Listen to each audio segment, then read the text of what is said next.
Capítulo 9.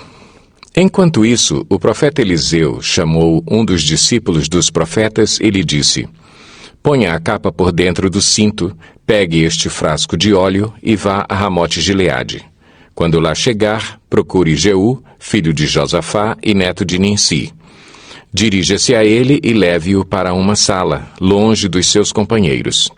Depois, pegue o frasco, derrame o óleo sobre a cabeça dele e declare: Assim diz o Senhor, eu o estou ungindo rei sobre Israel. Em seguida, abra a porta e fuja sem demora. Então o jovem profeta foi a Ramote-Gileade. Ao chegar, encontrou os comandantes do exército reunidos e disse: Trago uma mensagem para ti, comandante. Para qual de nós? Perguntou Jeú.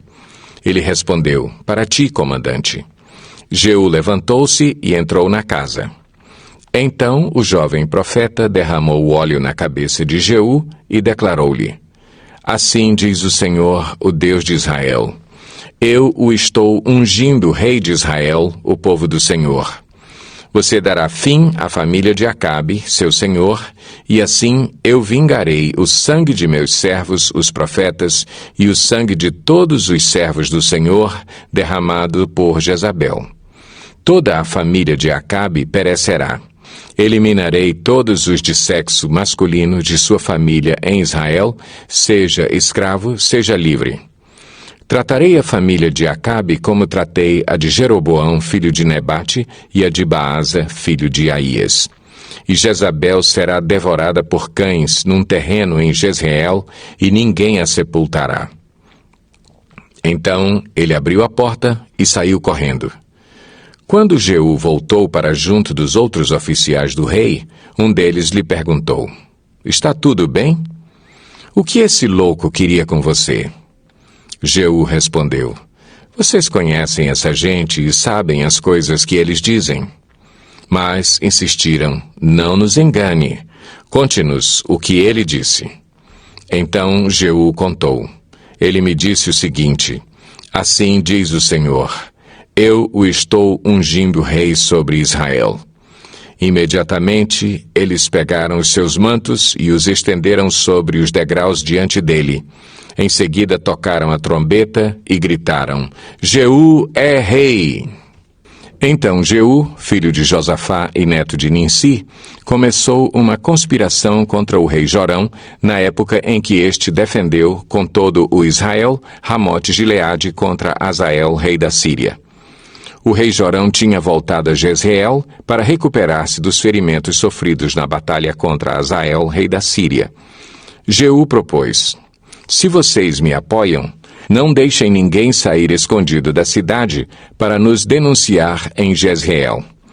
Então ele subiu em seu carro e foi para Jezreel, porque Jorão estava lá se recuperando e Acasias, rei de Judá, tinha ido visitá-lo. Quando a sentinela que estava na torre de vigia de Jezreel percebeu a tropa de Jeú se aproximando, gritou: Estou vendo uma tropa!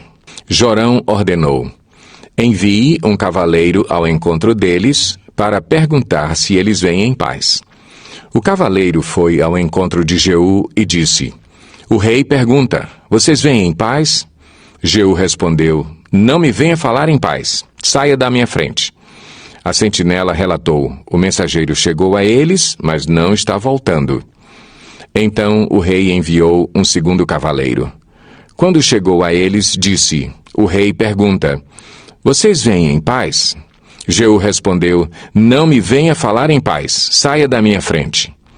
A sentinela relatou: Ele chegou a eles, mas também não está voltando. E acrescentou: O jeito do chefe da tropa guiar o carro é como o de Jeú, neto de Ninsi. Dirige como louco. Jorão ordenou que preparassem seu carro de guerra. Assim que ficou pronto, Jorão, rei de Israel, e Acasias, rei de Judá, saíram, cada um em seu carro, ao encontro de Jeú. Eles o encontraram na propriedade que havia pertencido a Nabote, de Jezreel.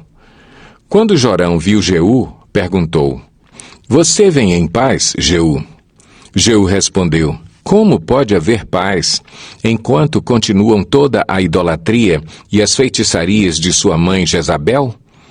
Jorão deu meia volta e fugiu, gritando para Acasias: Traição, Acasias!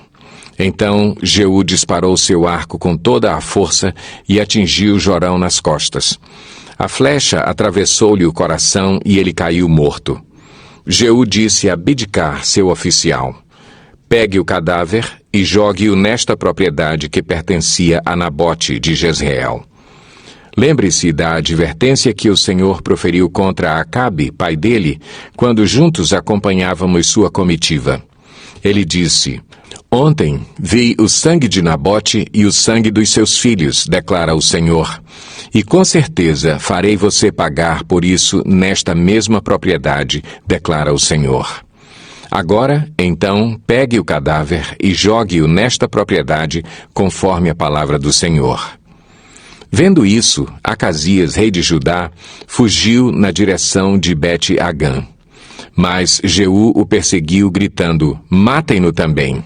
Eles o atingiram em seu carro de guerra na subida para Gur, perto de Ibleã. Mas ele conseguiu refugiar-se em Megido, onde morreu.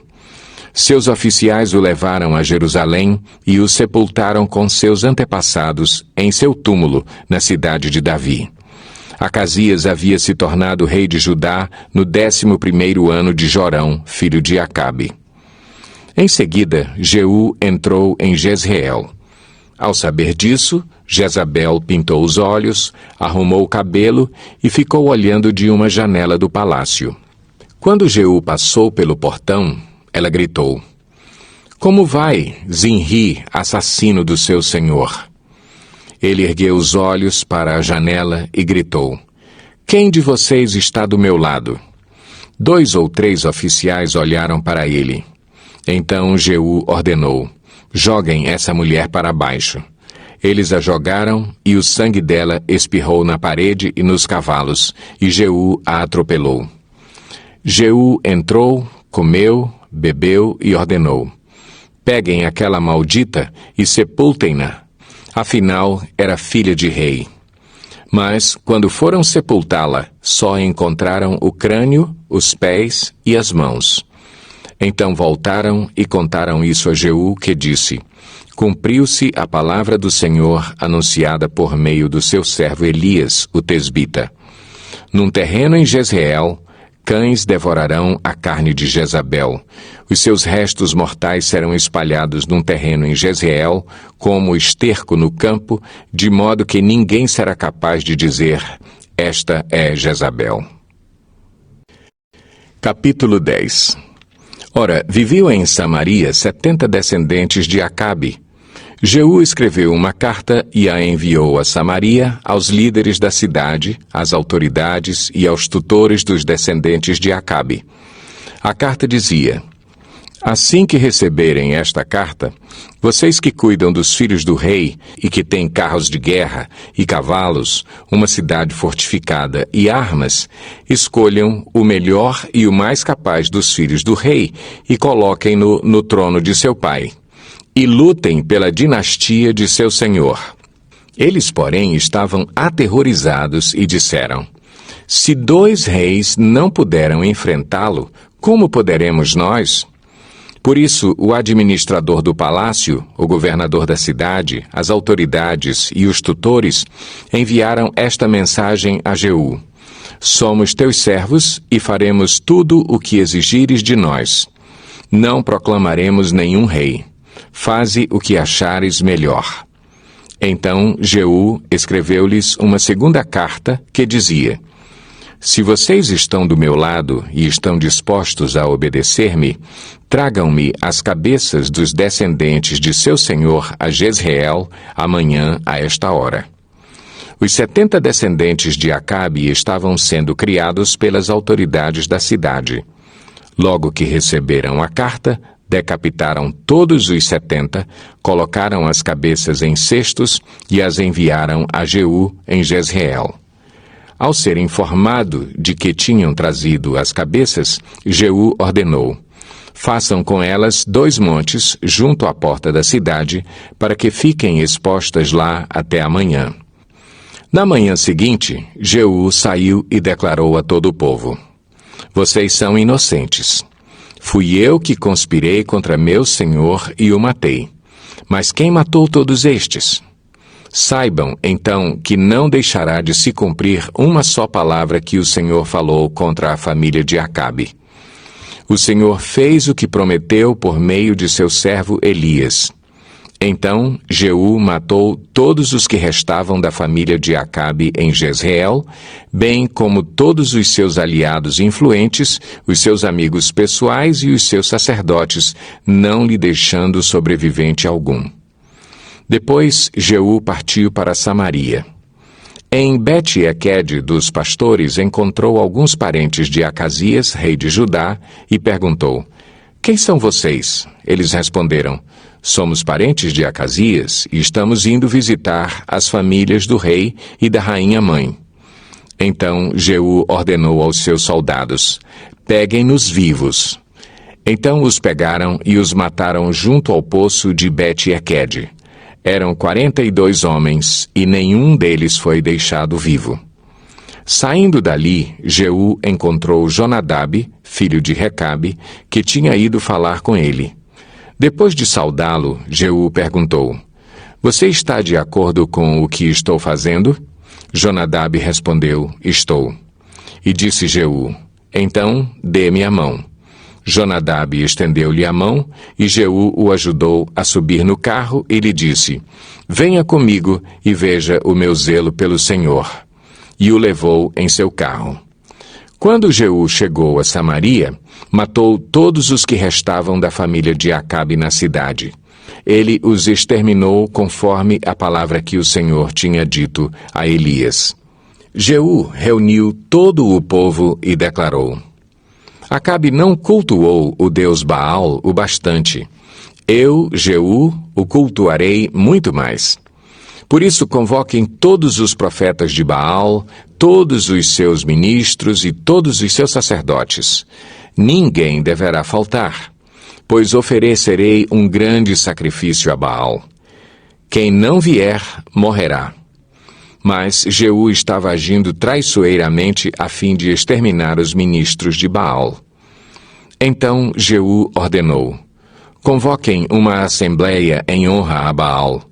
Foi feita a proclamação e ele enviou mensageiros por todo o Israel. Todos os ministros de Baal vieram, nenhum deles faltou. Eles se reuniram no templo de Baal, que ficou completamente lotado. E Jeú disse ao encarregado das vestes cultuais: Traga os mantos para todos os ministros de Baal. E ele os trouxe. Depois Jeú entrou no templo com Jonadab, filho de Recabe, e disse aos ministros de Baal: Olhem em volta e certifiquem-se de que nenhum servo do Senhor está aqui com vocês, mas somente ministros de Baal. E eles se aproximaram para oferecer sacrifícios e holocaustos. Jeú havia posto 80 homens do lado de fora, fazendo-lhes esta advertência: Se um de vocês deixar escapar um só dos homens que estou entregando a vocês, será a sua vida pela dele. Logo que Jeú terminou de oferecer o holocausto, ordenou aos guardas e oficiais: Entrem e matem todos. Não deixem ninguém escapar. E eles os mataram ao fio da espada, jogaram os corpos para fora e depois entraram no santuário interno do templo de Baal. Levaram a coluna sagrada para fora do templo de Baal e a queimaram.